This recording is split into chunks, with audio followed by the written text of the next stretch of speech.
Hello my dear friends, welcome back to my channel. कैसे हैं आप लोग? आई होप आप लोग बहुत अच्छे होंगे और आपकी पढ़ाई बहुत ही अच्छी चल रही होगी।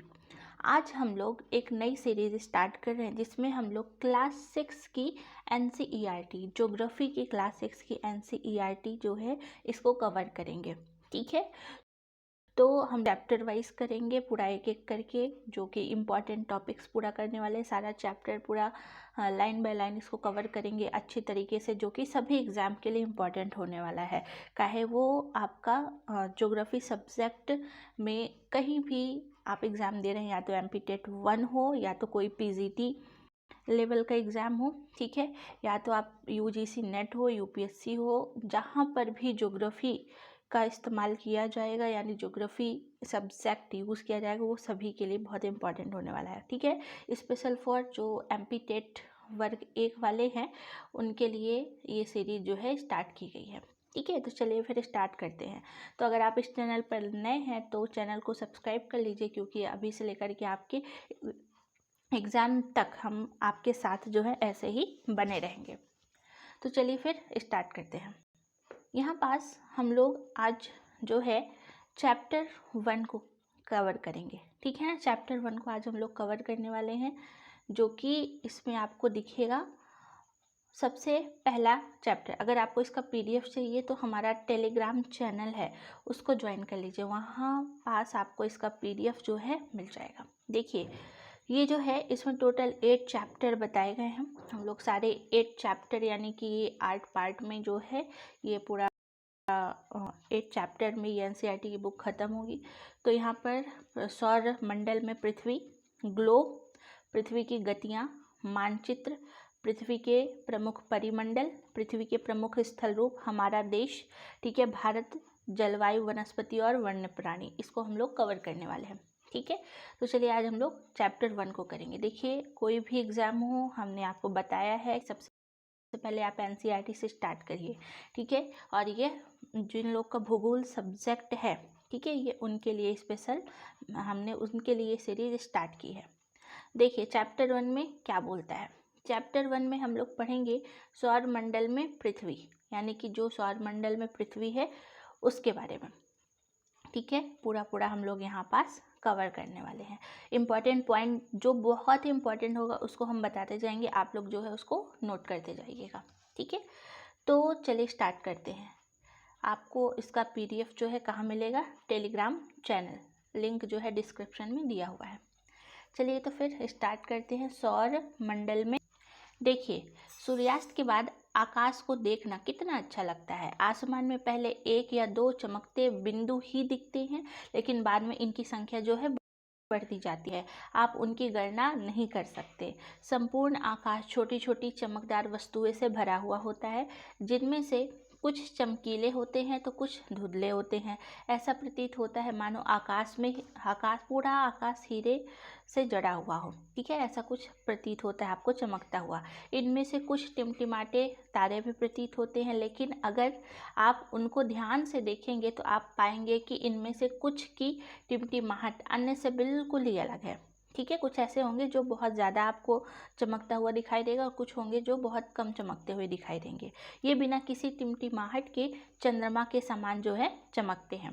ठीक है, इनकी चमक वस्तुओं के साथ साथ आप लगभग प्रतिदिन चंद्रमा को भी देखते हैं। इसी प्रकार से आप अपने मून को देखते हैं। यह अलग अलग समय पर अलग अलग आकार व अलग अलग स्थितियों में दिखाई पड़ता है। आप पूर्ण चंद्र को लगभग 1 महीने में एक बार देखते हैं। मतलब पूरा जो आपका पूरा मंथ होता है उसमें से एक पूर्णिमासी के दिन जो है आपको संपूर्ण मतलब पूरा चांद दिखाई देगा। यह पूर्ण चंद्रमा वाली रात या पूर्णिमा कहलाती है। जिस दिन आपको पूर्ण चंद्र दिखाई दे वो रात पूर्णिमा कहलाती है। बहुत इंपॉर्टेंट है, इसको नोट कर लीजिएगा। ठीक है, पूर्णिमा मतलब जो पूरा चांद दिखाई दे, जिसमें 15 दिन के बाद आप इसे नहीं देख सकते हैं। यह नए चंद्रमा की रात्रि या अमावस्या होती है। मतलब कि महीने में आप देखेंगे तो 15 दिन में अमावस्या दिखाई नहीं देगा। ठीक है ना, वो उस दिन अमावस्या आ जाएगा। ऐसा रात में अगर आसमान साफ हो तो आप आसमान का अवलोकन अच्छी तरह से कर सकते हैं। तो ये पूरे पैराग्राफ में आपको पूर्णिमा और अमावस्या ये दोनों बातें जो हैं नोट कर लेनी है। और याद रखनी है, बहुत इम्पॉर्टेंट है। देखिए, क्या आपको इस बात का आश्चर्य नहीं होता है कि हम दिन के समय चंद्रमा एवं इन सभी छोटी चमकीली वस्तुओं, मतलब छोटी चमकीली वस्तुओं को क्यों नहीं देख पाते? आपने देखा होगा, क्या हमें दिन के समय में चंद्रमा दिखाई देता है, या फिर सभी छोटी छोटी चमकीली वस्तु जैसे स्टार्स वगैरह हमें दिन में क्यों दिखाई नहीं देता? ऐसा इसलिए है क्योंकि सूर्य के अत्यधिक तेज प्रकाश के कारण रात के समय चमकने वाली वस्तुओं को हम देख ही नहीं पाते हैं। मतलब रात के समय में वो एक्चुअल में गायब नहीं होती हैं, वो रहते हैं, लेकिन सूर्य का प्रकाश इतना ज़्यादा है कि हम लोग उसको देख नहीं पाते हैं। सूर्य, चंद्रमा, वे सभी वस्तुएं जो रात के समय आसमान में चमकती है उसको क्या बोलते हैं? उसको खगोलीय पिंड। ठीक है, तो सूर्य हो, चंद्रमा हो, या ऐसी सभी वस्तुएं जो रात के समय में चमकती हैं उसको क्या बोलते हैं? खगोलीय पिंड कहते हैं। कुछ खगोलीय पिंड बड़े आकार, गर्म होते हैं, ये गैसों के बने हुए होते हैं। मतलब कुछ खगोलीय पिंड है जो है बड़े आकार के होते हैं तथा गर्म भी होते हैं, और ये गैसेस के बने हुए होते हैं। इसके पास अपनी खुद की ऊष्मा और प्रकाश होता है, जिससे वे बहुत बड़ी मात्रा में ऊर्जा उत्सर्जन करते हैं। मतलब कि जो चमकती हुई वस्तुएं होती हैं उनके पास खुद का प्रकाश, ये बहुत इम्पोर्टेंट है। जो खगोलीय पिंड होते हैं, ठीक है, वो गैसेस के बने होते हैं, उसमें खुद का अपना प्रकाश और ऊष्मा होता है, जिससे बहुत बड़ी मात्रा में उत्सर्जन करते हैं ऊष्मा और प्रकाश। इन खगोलीय पिंडों को तारा कहते हैं। ठीक है, और सूर्य भी क्या है? एक तारा। वेरी इंपॉर्टेंट, सूर्य क्या है? एक तारा है। ठीक है, याद रखिए। ये एक्टिविटी आप देख सकते हैं, इतना इम्पॉर्टेंट नहीं है, एक्टिविटी आप देख सकते हैं। एक्टिविटी जो है उतना इम्पॉर्टेंट नहीं है। चलिए आगे बढ़ते हैं हम लोग। रात के समय चमकते हुए अनगिनत तारे आपको दिखाई देते हैं। ठीक है, यानी रात के समय में चमकते हुए अनगिनत तारे सूर्य के समान ही दिखाई देते हैं, लेकिन हमसे बहुत अधिक दूर होने के कारण हम लोग उनकी ऊष्मा या प्रकाश को बिल्कुल भी महसूस नहीं कर सकते। वे अत्यंत छोटे दिखाई देते हैं, मतलब वो हमसे जो है हमसे काफ़ी दूर है, इसलिए हमसे वो दूर हैं, इसलिए हमें वो छोटे दिखाई देते हैं। ठीक है, आपने अवश्य ध्यान दिया होगा कि कुछ दूरी से देखने पर सभी वस्तुएं छोटी छोटी दिखाई देती हैं। अत्यधिक ऊंचाई पर उड़ रहा हवाई जहाज कितना छोटा, मतलब कि अगर हमसे कोई भी चीज़ अगर दूर होगा तो वो वस्तु हमसे मतलब कि छोटी छोटी वो साइज में दिखाई देगी। ठीक है, और रात्रि के समय आसमान की तरफ देखते ही, ठीक है, देखते समय आप तारों के विभिन्न समूहों द्वारा बनाई गई विविध आकृतियों को देख सकते हैं। जैसे ये नक्षत्र मंडल कहलाते हैं, जैसे अर्सा मेकर या big bear. Very very very important, ये लाइन नोट कर लीजिएगा। आप देखिए, आपको यहाँ पे दिखाई दे रही स्टार्स की कुछ आकृतियाँ इस तरीके से बनी हुई दिखाई दे रही हैं। ठीक है, तो ये नक्षत्र मंडल, जो आकाश में ऐसी आकृतियां आपको दिखाई दे रही हैं, इनको क्या बोलते हैं? इसको बोलते हैं नक्षत्र मंडल। क्या बोला जाता है? नक्षत्र मंडल कहते हैं, या अर्शा मेजर या बिग बियर। नक्षत्र मंडल या फिर अर्शा मेजर या बिग बियर इसी प्रकार का एक नक्षत्र मंडल है। ठीक है, तो ये नक्षत्र मंडल कहलाता है और उनको अर्शा मेजर या बिग बियर कहा जाता है। बहुत आसानी से पहचान में आने वाला नक्षत्र मंडल है। जैसे कुछ नक्षत्र मंडल है जिसको हम पहचान सकते हैं, जैसे देखिए ये वाला आप देख सकते हैं, इसमें टोटल आपको 7 स्टार्स मिलेंगे। ठीक है, 1 2 3 4 5 6 7। तो इस स्टार्स के ग्रुप को कहते हैं सप्तऋषि। ठीक है, क्या कहा जाता है? सप्त। ये सभी क्या है? नक्षत्र। जो वो सभी क्या होते हैं? वो सभी जो हैं स्टार्स के ग्रुप होते हैं, तो वो सब नक्षत्र मंडल का ही पार्ट होता है। तो आई होप आपको यहाँ तक समझ में आ गया होगा। ठीक है, तो फिर चलिए आगे बढ़ते हैं। इसी प्रकार का एक नक्षत्र मंडल आने वाला है जिसको हम क्या बोलते हैं? सप्त ऋषि। ठीक है ना, क्या कहा जाता है? सप्त ऋषि, जो सात ऋषि संत है। जैसे ये 7 स्टार्स हमने बताया ना, तो ये जो जाता है क्या? नक्षत्र, मतलब सप्त ऋषि। क्या बोलते हैं? सप्त ऋषि। यह 7 तारों का जो है 7 तारों का ग्रुप होता है, जो कि नक्षत्र मंडलेश्वर का भाग है, जो आप इस चित्र में देख सकते हैं। ठीक है, आपने परिवार या पड़ोस में किसी बड़े व्यक्ति से कहिए कि वह आपको आसमान की ओर अधिक तारों, ग्रह या नक्षत्र मंडल को दिखाए। ठीक है। तो जो आपको आसमान में इस तरीके से कुछ ग्रुप्स दिखाई देते हैं, वो सभी जो ग्रुप होते हैं वो नक्षत्र मंडल कहलाते हैं। उसमें उन्हीं नक्षत्र मंडलों को अर्शा मेजर या बिग बियर कहते हैं, और उसी में से एक आपका ये सप्तऋषि होता है, जो 7 स्टार्स का ग्रुप होता है, जिसको सप्तऋषि कहा जाता है। तो आई होप आपको यहाँ तक समझ में आ गया होगा। ये आप देख सकते हैं, इस तरीके की आकृतियाँ आपको दिखाई देंगी। अब प्राचीन समय में लोग रात्रि में दिशा का निर्धारण तारों की सहायता से करते थे। मतलब रात के समय, यानी प्राचीन समय में लोग रात्रि के समय दिशा का निर्धारण तारों की सहायता से करते थे, और उत्तरी तारा उत्तर दिशा की ओर, मतलब कि उत्तरी तारा उत्तर दिशा की ओर बताता था, जिसे ध्रुव तारा कहा जाता था। ठीक है। यह आसमान में हमेशा एक ही स्थान पर रहता है। हम सप्तऋषि की सहायता से ध्रुव तारा की स्थिति का ज्ञान लगा सकते हैं, जैसे आप इस चित्र में देखेंगे। ठीक है। यदि आप सप्तऋषि मंडल के संकेतक तारों को आपस में मिलाते हुए एक काल्पनिक रेखा खींची जाए, तो उसे आगे की ओर बढ़ाया जाए तो वह ध्रुव तारे की ओर इंगित करेगी।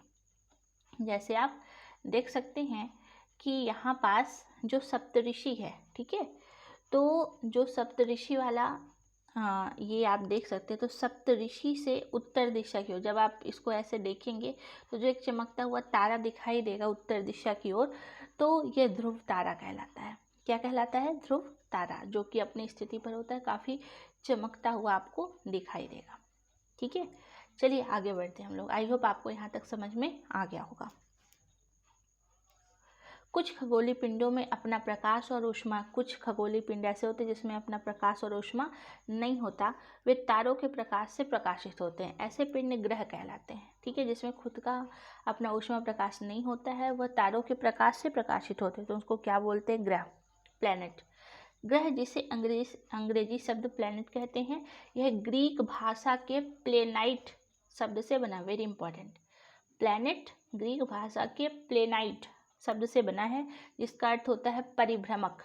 ठीक है। प्लैनेट का मतलब परिभ्रमक, अर्थात चारों ओर घूमने वाला। पृथ्वी, जिस पर हम रहते हैं, एक ग्रह है। यह अपना संपूर्ण प्रकाश एवं ऊष्मा सूर्य से प्राप्त करता है, जो पृथ्वी के सबसे नज़दीक का तारा होता है। पृथ्वी को बहुत अधिक दूरी से, जैसे चंद्रमा से देखने पर, यह चंद्रमा की तरह चमकता हुआ प्रतीत होता है। ठीक है। तो ये आपका हो गया पूरा पूरा ग्रह। ग्रह के बारे में हमने क्या जाना कि यह प्लैनेट होते हैं। प्लैनेट जो ग्रीक शब्द से बने हुए होते हैं, इसका अर्थ होता है परिभ्रमक। ठीक है। अर्थात चारों तरफ घूमने वाला। पृथ्वी, जिस पर हम रहते हैं, यह क्या है? एक प्लैनेट है। यह अपना संपूर्ण प्रकाश ऊष्मा किससे प्राप्त करता है? सूर्य से, जो पृथ्वी के सबसे नज़दीक का तारा माना जाता है। पृथ्वी को बहुत अधिक दूरी, जैसे चंद्रमा से देखने पर चंद्रमा की तरह आपको पृथ्वी भी चमकती हुई दिखाई देगी। कुछ फैक्ट को हम लोग देख लेते हैं यहाँ पे। बृहस्पति, शनि, यूरेनस के चारों ओर छल्ले हैं। अभी आप आगे देखेंगे तो आपको कुछ ऐसे दिखाई देंगे। ठीक है। ऐसे जो है कुछ रिंग्स दिखाई देंगी, तो वो छल्ले उनको बोलेंगे। उसमें बहुत सारे असंख्य छोटे छोटे छोटे पिंडों से बनी हुई पट्टियाँ होती हैं, जो पृथ्वी से इन छल्लों को शक्तिशाली दूरबीन की सहायता से देखा जा सकता है। ठीक है। तो हम लोग देख सकते हैं, अर्थ से ही देख सकते हैं, लेकिन दूरबीन की सहायता से। ये आप देख सकते हैं, यहाँ पास जो है उल्टा दिया हुआ है, तो यहाँ पास हम लोग समझते हैं थोड़ा सा ऐसे करके।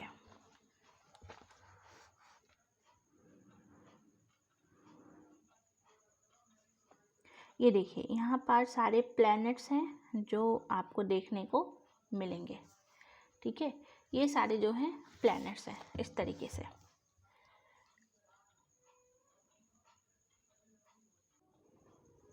देखिए, तो ये हमारा पूरा का पूरा सोलर सिस्टम है। इस तरीके से आपको दिखाई देगा, जिसमें हमारा ये वाला जो आप देख रहे हैं, ये हमारा सन है। ठीक है। और ये मरकरी, फिर आपको ये वीनस, अर्थ, मार्स, जुपिटर, सैटर्न, यूरेनस, ठीक है ना। और यहाँ पे आपको नेपच्यून देखने को मिलेगा। तो टोटल कितने हैं आप देखिए। सबसे पहले नाम याद करिए, मरकरी। अभी आगे एक ट्रिक आएगी, वो ट्रिक से आप याद कर सकते हैं, ठीक है। मरकरी सबसे पहले होता है, आप देखिए मरकरी, फिर आपको मिलेगा सेकंड नंबर पे वीनस, फिर अर्थ, फिर मार्स, ठीक है, देन जुपिटर, उसके बाद सैटर्न, यूरेनस, उसके बाद नेपच्यून, ठीक है। टोटल कितने हैं? टोटल 8 प्लैनेट्स हैं हमारे पूरे सोलर सिस्टम पर, ठीक है। कितने हैं टोटल? तो 8 प्लैनेट्स हैं, याद रखिएगा।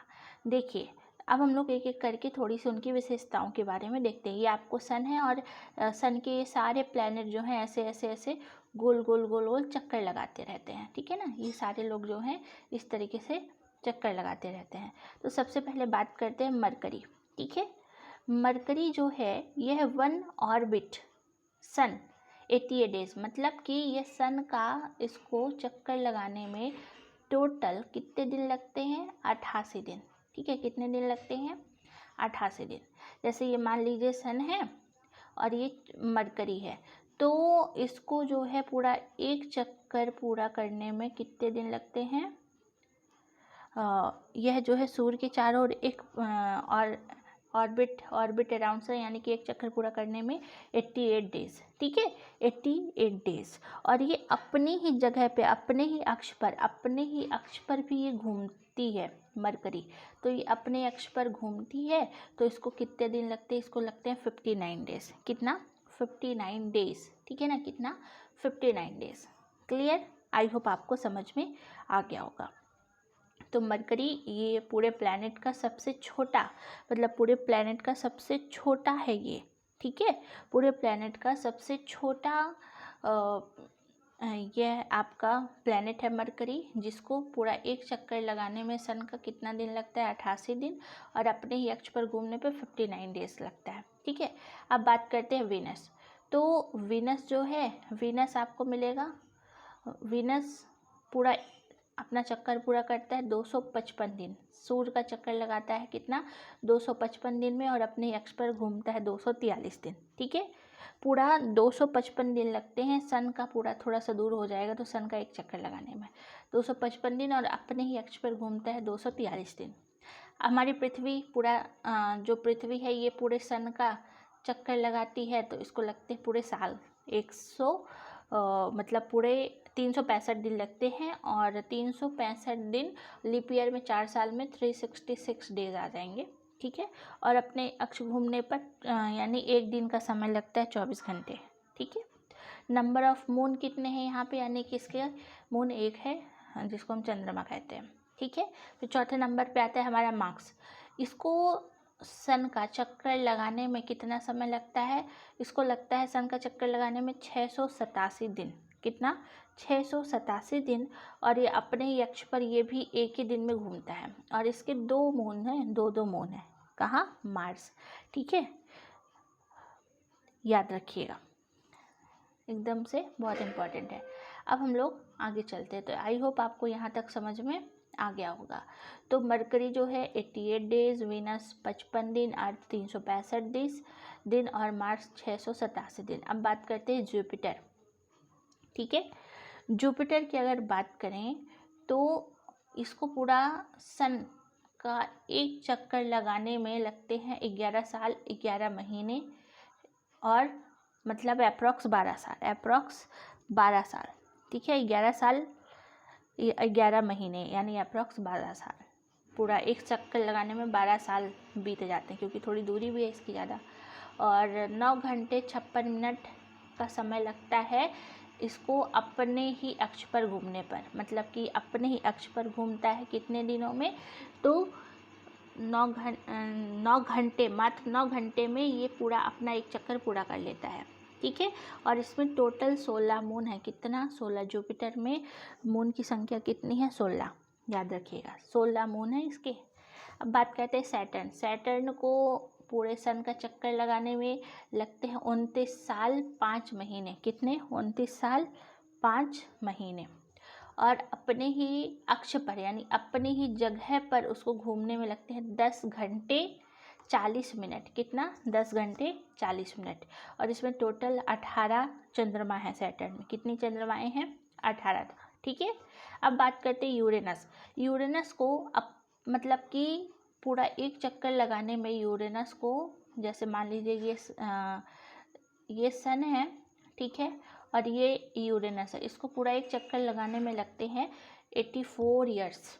ठीक है, और अप्रॉक्स अपने ही अक्ष पर घूमने पर ऐसे ऐसे ये 17 घंटे और 14 मिनट में ये अपने अक्ष पर स्पीड के साथ घूमता है। ठीक है, सबसे ज़्यादा स्पीड तो आपने देखा किसकी है, तो जुपिटर की, ये 9 घंटे में अपना चक्कर पूरा कर लेता है। तो यूरेनस जो है 17 घंटे लगते हैं, और इसमें भी मून की संख्या 17 है।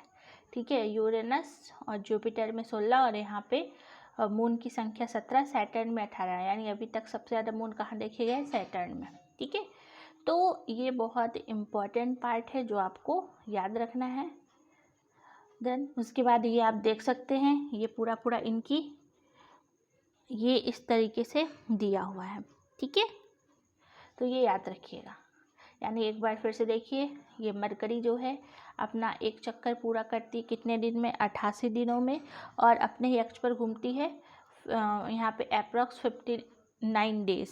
ठीक है, उसके बाद वीनस जो है ये घूमता है कितना, वीनस 255 दिन, जिसको हम शुक्र कहते हैं, और अपने चक्कर 243 दिन। तीसरा नंबर हमारा अर्थ आता है।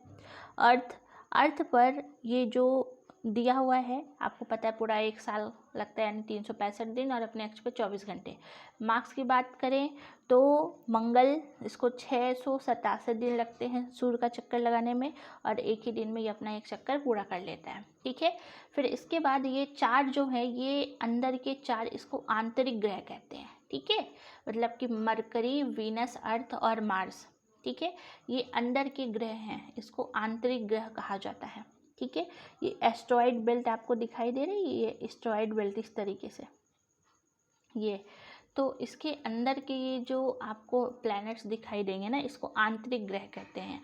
और एस्ट्रॉइड बेल्ट के बाहर ये जो प्लैनेट्स आपको 4, जुपिटर, सैटर्न, यूरेनस और वीनस, इसको बाह्य ग्रह कहा जाता है। यानी 4 ग्रह एस्ट्रॉइड बेल्ट के अंदर, जिनको आंतरिक ग्रह, और जो एस्ट्रॉइड बेल्ट के बाहर है तो उनको बाह्य ग्रह कहते हैं। ठीक है, तो यहाँ पास अब जुपिटर की बात करें तो जुपिटर को पूरा एक चक्कर लगाने में सन का कितना, 11 साल 11 महीने, यानी अप्रॉक्स 12 साल का समय लगता है, और अपने ही अक्ष पर ये बहुत स्पीड के साथ 9 घंटे में घूम जाता है। ठीक है, 9 घंटे 56 मिनट में। उनकी चंद्रमा की संख्या 16 है। फिर सैटर्न की बात करें तो सैटर्न को पूरा एक चक्कर लगाने में कितना, 29 साल 5 महीने का समय लगता है, और ये अपने ही अक्ष पर घूमता है कितना, 10 घंटे 40 मिनट में ये पूरा पूरा घूम जाता है। ठीक है, और इसमें चंद्रमा की संख्या सबसे अधिक है, यहाँ पे अप्रॉक्स 18 बताया गया है, लेकिन अभी इनकी संख्या और बढ़ गई, 30 हो गई है। ठीक है, याद रखिएगा। अब बात करें यूरेनस को पूरा एक चक्कर लगाने में 84 ईयर्स का समय लगता है। कितना, 84 ईयर्स। ठीक है, 84 ईयर्स का समय लगता है, और ये अपने ही अक्ष पर घूमता है कितना, अपने अक्ष पर घूमता है ये 17 घंटे 14 मिनट, और इसमें जो मून की संख्या 17 है। एक लास्ट हमारा छूट गया था, नेपच्यून ये पूरा पृथ्वी का एक चक्कर पूरा करता है कितने दिनों में, 164 ईयर, 164 साल, और यह अपने अक्ष पर घूमता है कितना, 16 घंटे 7 मिनट में, और इनमें मून की संख्या 8 है। तो ये पूरा का पूरा आपका सोलर सिस्टम हो गया। आई होप आपको समझ में आ गया होगा। अंदर के ग्रह को आंतरिक ग्रह और बाह्य ग्रह को क्या कहा जाता है, बाह्य ग्रह कहते हैं। ठीक है, तो अब हम लोग जो है आगे चलते हैं। देखिए, आप लोग देखेंगे कि आसमान में दिखने वाले, ठीक है, आसमान में दिखने वाले चंद्रमा क्या है, एक क्या है, उपग्रह है। यह हमारी पृथ्वी का सहचर है, इसके चारों ओर चक्कर लगाता है। हमारी पृथ्वी के समान 7 अन्य ग्रह जो सूर्य से प्रकाश एवं ऊष्मा प्राप्त करते हैं, उनमें से कुछ हमारे चंद्रमा भी हैं। ठीक है, मतलब कि एक तो हमारी पृथ्वी पर एक चंद्रमा है, सबसे ज़्यादा आपको कहाँ देखने को मिलेगा, सब क्वेश्चन आता है, सबसे ज़्यादा चंद्रमा किसके पास है, तो सबसे ज़्यादा चंद्रमा आपको सैटर्न के पास दिखाई देगा, यानी शनि के पास 30। ठीक है, उनकी संख्या 30 है। देखिए, पौराणिक रोमन कहानियों में सोल सूर्य देवता को कहा जाता है। सोल किसको कहते हैं? सूर्य देवता को। सौर शब्द का अर्थ है सूर्य से संबंधित, इसलिए सूर्य के परिवार को सौरमंडल कहा जाता है। मतलब रोमन कहानियों में ना सोल जो है सूर्य देवता को कहते हैं, और सूर्य से बना सूर्य का परिवार यानी सौर मंडल, ठीक है, सोलर सिस्टम। सौर शब्द का उपयोग करते हुए अधिक शब्दों को लिखे, मतलब ये ऐसे ही बताया गया है। फिर बात करते हैं सौरमंडल के बारे में, ठीक है। तो यहाँ पास अब एक एक करके हम लोग समझेंगे। सूर्य 8 ग्रह, उपग्रह और अन्य खगोलीय पिंड जैसे क्षुद्र ग्रह हो गया, उल्का पिंड हो गया, इन सब से मिलकर के सौर मंडल का निर्माण हुआ। Very important. सूर्य है, 8 ग्रह हैं, उपग्रह और बहुत सारे खगोलीय पिंड हैं जैसे क्षुद्र ग्रह वगैरह, उल्का पिंड, इन सब से मिलकर के सौर मंडल का निर्माण हुआ है, जिसे हम सौर परिवार का नाम देते हैं, जिसका हेड कौन है? सूर्य है, ठीक है। सूर्य सौरमंडल ग्रहों मतलब सौरमंडल के केंद्र में स्थित है। यह बहुत कुछ बड़ा है एवं अत्यधिक गर्म गैसों से बना हुआ है। इसका खिंचाव बल इसमें सौरमंडल को बांधे रखता है। मतलब इसमें ना एक खिंचाव बल होता है जो मतलब भागता नहीं है, वो अपने अक्ष पर सूर्य भी घूमता है लेकिन वो भागता नहीं है क्योंकि खिंचाव होता है। सूर्य सौरमंडल के लिए प्रकाश एवं ऊष्मा का एकमात्र स्रोत है, लेकिन हम इसकी अत्यधिक तेज ऊष्मा को महसूस नहीं करते हैं क्योंकि सबसे नज़दीक का तारा होने के बावजूद हमसे बहुत दूर है ये, ठीक है। और सूर्य पृथ्वी से लगभग 15 करोड़ किलोमीटर, वेरी इंपॉर्टेंट, ये फैक्ट याद कर लीजिएगा। सूर्य और पृथ्वी की दूरी कितनी है? 15 करोड़ किलोमीटर। कितना? 15 करोड़ किलोमीटर, ठीक है। अब बात करते हैं ग्रहों की। पहले हम लोग ये पैराग्राफ ख़त्म कर लेते हैं, फिर ये साइड वाला पढ़ेंगे कि क्या दिया हुआ है, ठीक है। बात करते हैं ग्रह। ग्रह क्या होते हैं? Very important. सौर मतलब पूरा का पूरा अगर देखें तो हमारे सौरमंडल में कितने? 8 ग्रह हैं। सूर्य से दूरी के अनुसार सबसे पहले बुध, शुक्र, पृथ्वी, मंगल, बृहस्पति, शनि, यूरेनस, नेपच्यून, ठीक है। सूर्य से उनकी दूरी के अनुसार इंग्लिश के नाम याद रखने के लिए आप याद कर सकते हैं एक ट्रिक, इसको बोलते हैं माई वेरी, ठीक है। यहाँ पे हम एडुकेटेड, ये जो एफिशिएंट लिखा हुआ है यहाँ पे हम लोग एडुकेटेड भी बोल सकते हैं। My very educated mother just serve us nut, ठीक है ना। My very educated mother just serves us nuts, ये याद रखिएगा, ठीक है। माई से मरकरी, वी से वीनस, ई से आपका अर्थ, एम से मार्स, जे से हो गया जुपिटर, एस से हो गया सैटर्न, यू से हो गया यूरेनस, एन से हो गया नेपच्यून। तो ये ट्रिक है जिससे आप सीरीज जो है याद रख सकते हैं। तो आई होप आपको यहाँ तक समझ में आ गया होगा, ठीक है।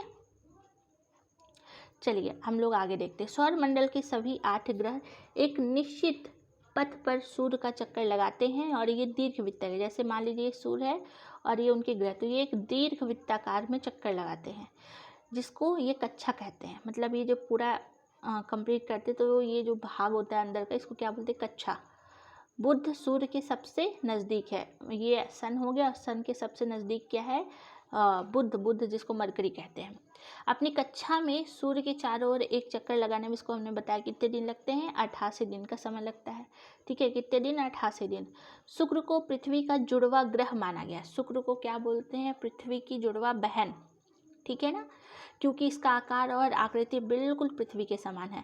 अभी भी प्लूटो भी एक ग्रह माना जाता है, परंतु अंतर्राष्ट्रीय खगोलीय संगठन ने अपनी बैठक अगस्त 2006 में यह निर्णय लिया है कि कुछ समय पहले खोजे गए अनेक खगोलीय पिंड में 2003 UB313 सीरस तथा प्लूटो बौने ग्रह कहे जाते हैं। मतलब पहले पता है आपको 9 प्लैनेट हुआ करते थे, लेकिन यूनेस्को की बैठक हुई, अंतर्राष्ट्रीय खगोलीय संगठन की बैठक हुई अगस्त 2006 में, और अगस्त 2006 में प्लूटो को बौना ग्रह घोषित कर दिया गया, ठीक है। और एक सीरस, ये दोनों को बौने ग्रह घोषित कर दिए गए जिससे इनका नाम नहीं आता। ये आज भी हैं बट यह हमारे सौर परिवार के सदस्य नहीं माने गए, ठीक है। तो याद रखिएगा कब किया क्वेश्चन आता है? 2006 में, अंतर्राष्ट्रीय खगोलीय संगठन के अनुसार। हम बात करते हैं शब्द की उत्पत्ति के बारे में, थोड़ा सा इम्पोर्टेंट है, देखिए साइड में दिया हुआ है।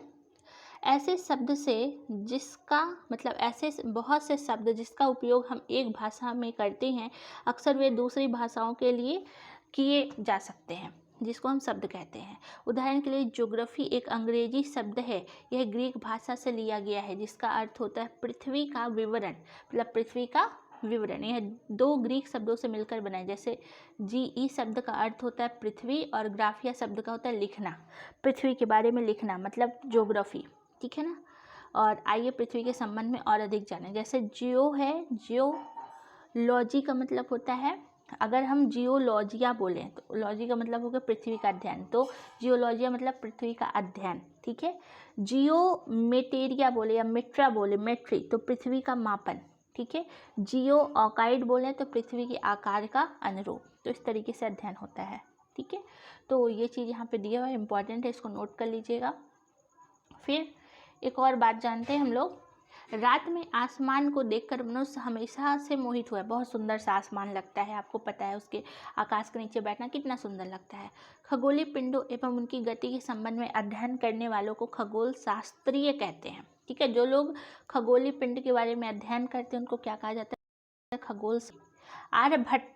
आर्यभट्ट प्राचीन भारत के प्रसिद्ध खगोल शास्त्री थे, जिन्होंने कहा था कि सभी ग्रह चंद्रमा और परावर्तित सूर्य प्रकाश के कारण चमकते हैं, मतलब ये सभी जो हैं सूर्य के प्रकाश के कारण ही चमकते हैं। आज विश्व के सभी भागों में खगोलविद ब्रह्मांड के रहस्यों को खोजने में लगे हुए हैं। आज भी बहुत सारे ऐसे खगोल शास्त्री हैं जो रिसर्च पर लगे हुए हैं, ठीक है। अब हम लोग थोड़ा सा पृथ्वी के बारे में जानते हैं, ठीक है। लेकिन उससे पहले क्या आप जानते हैं कि प्रकाश की गति लगभग कितना 3 लाख किलोमीटर प्रति सेकंड है। इसकी गति के बावजूद सूर्य के प्रकाश को पृथ्वी तक पहुंचने में 8 मिनट का समय लगता है। सोचिए, मतलब कि जो प्रकाश की गति है ब्रह्मांड में वह कितनी है, लगभग 3 लाख किलोमीटर प्रति सेकंड, 3 लाख किलोमीटर प्रति सेकंड है। बट फिर भी सूर्य की रोशनी को पृथ्वी तक पहुंचने में 8 मिनट का समय लगता है, ये चीज़ याद रखिएगा।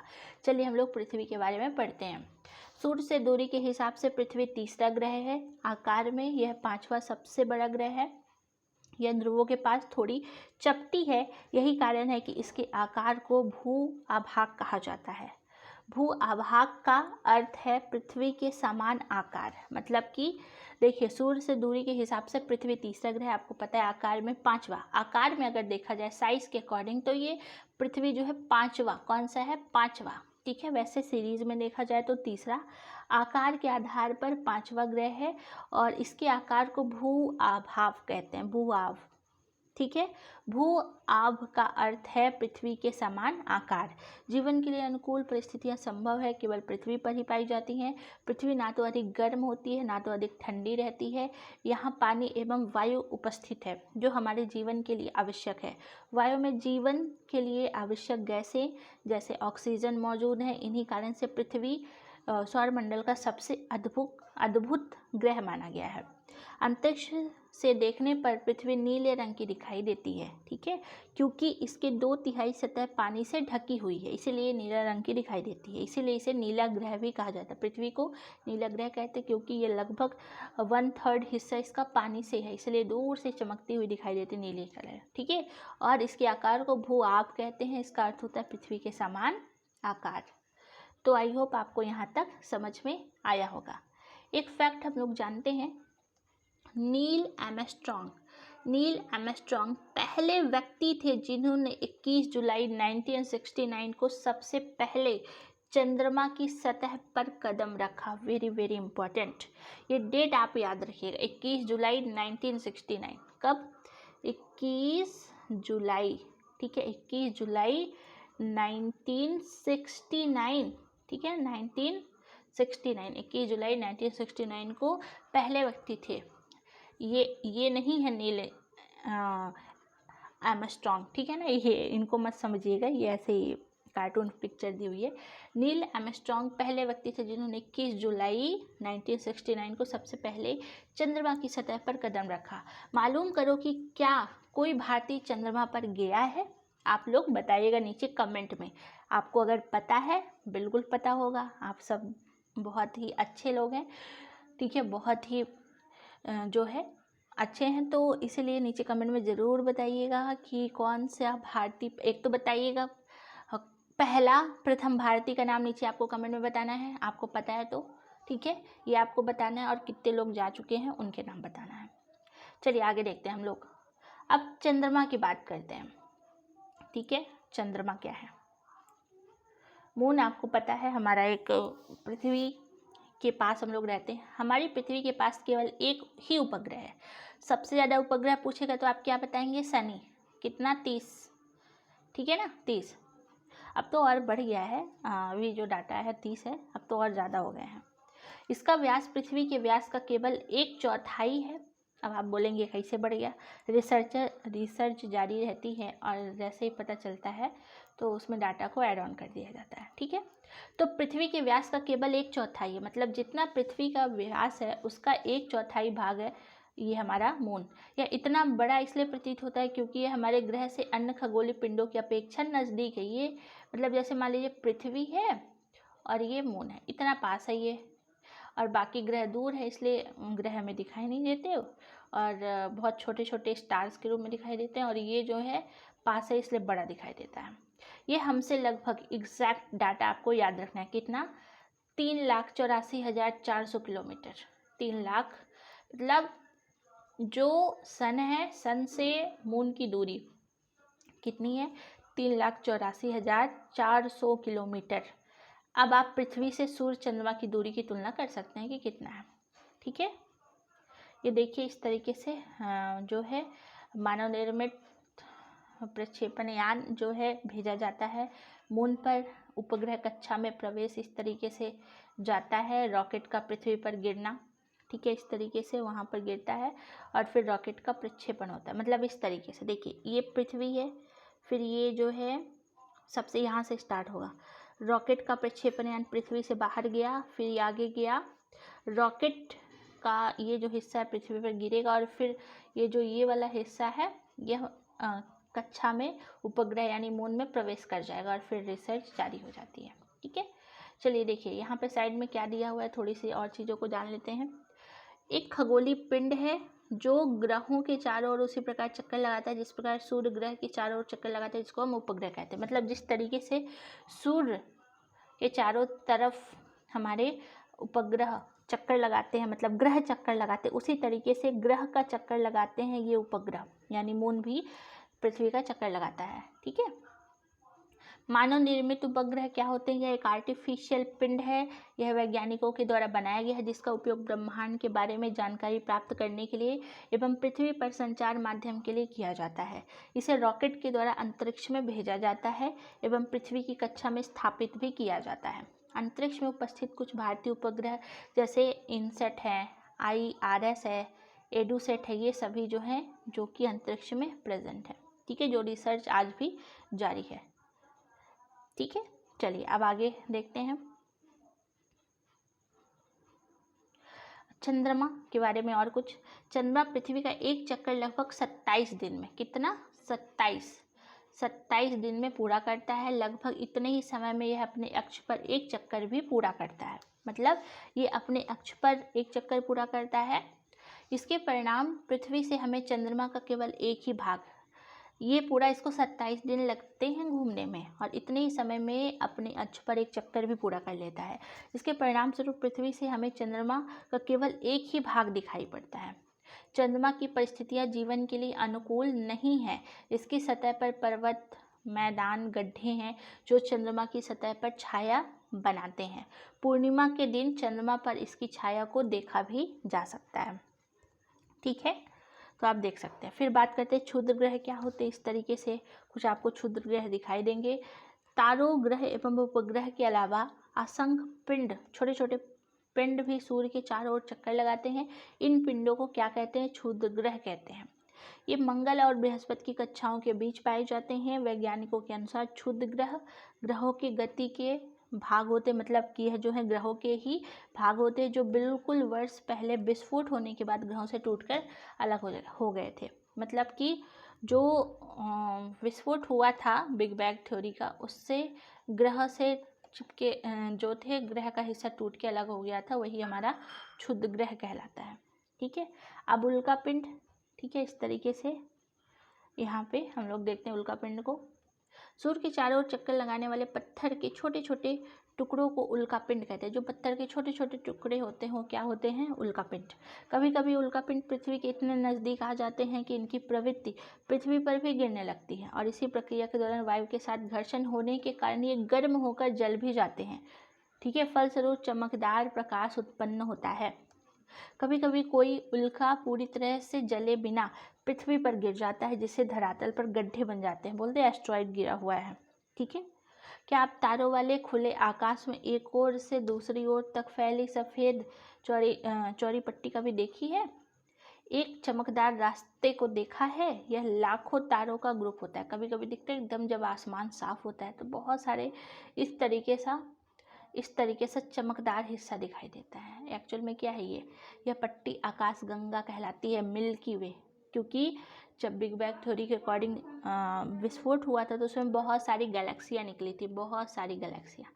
ठीक है, जिसमें से एक गैलेक्सी हमारी लगभग 1 अरब गैलेक्सी निकली थी उस उल्का जो ब्लास्ट हुआ था बिग बैंग थ्योरी के अकॉर्डिंग।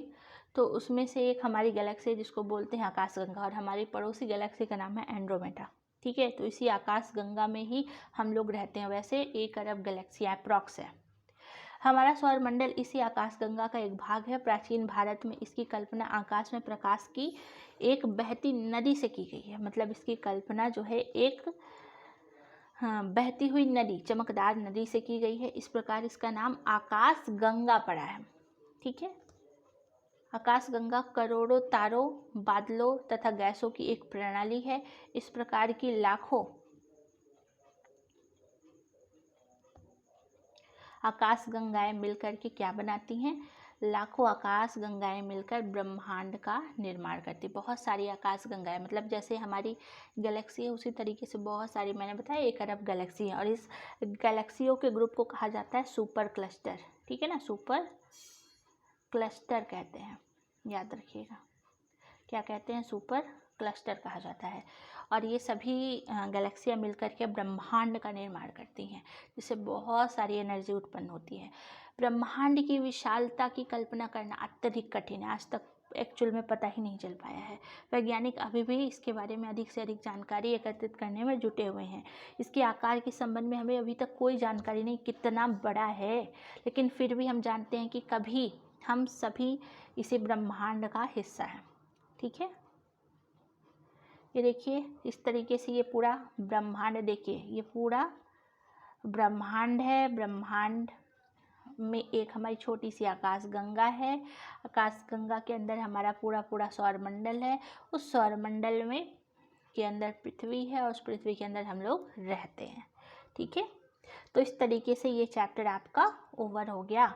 ये अभ्यास है जो आपको ये बच्चों के लिए दिया गया है। ये आपको सिर्फ इससे जो मैंने इम्पॉर्टेंट फैक्ट बताए हैं, तो आप लोग उसका शॉर्ट नोट्स तैयार कर लीजिएगा। अगर आपको इसका शॉर्ट नोट्स चाहिए तो बात नीचे कमेंट में ज़रूर बताइएगा। इसका शॉर्ट नोट्स भी हम आपको टेलीग्राम चैनल पर प्रोवाइड कर देंगे। अगर आपको चाहिए तो नीचे कमेंट में बताइएगा। ठीक है, तो आई होप आपको समझ में आ गया होगा। अगर कोई प्रॉब्लम हो, कोई चीज़ समझ में नहीं आई हो, तो हमें ज़रूर बताइए नीचे कमेंट में। और ये सेशन अगर पसंद आया हो तो लाइक शेयर सब्सक्राइब जरूर करिएगा। इस तरीके से हम लोग सारी क्लास 6 के NCERT पूरे चैप्टर वाइज ख़त्म करेंगे। हमारा पहला चैप्टर था जो बिल्कुल अच्छी तरीके से कवर होता है। ठीक है, तो अगर आपको इसका शॉर्ट नोट्स चाहिए तो आप नीचे कमेंट में, मेरा खुद का हैंड रिटन शॉर्ट नोट्स है, अगर आपको चाहिए तो आप बताइएगा नीचे कमेंट में, आपको हम टेलीग्राम चैनल पर प्रोवाइड करा देंगे। मिलते हैं फिर नेक्स्ट वीडियो में। अगर आपको ये वीडियो पसंद आया हो तो लाइक शेयर सब्सक्राइब ज़रूर करिएगा। अगर आप नए हैं तो डेफिनेटली इस चैनल को सब्सक्राइब करिए। Thank you so much. जय हिंद।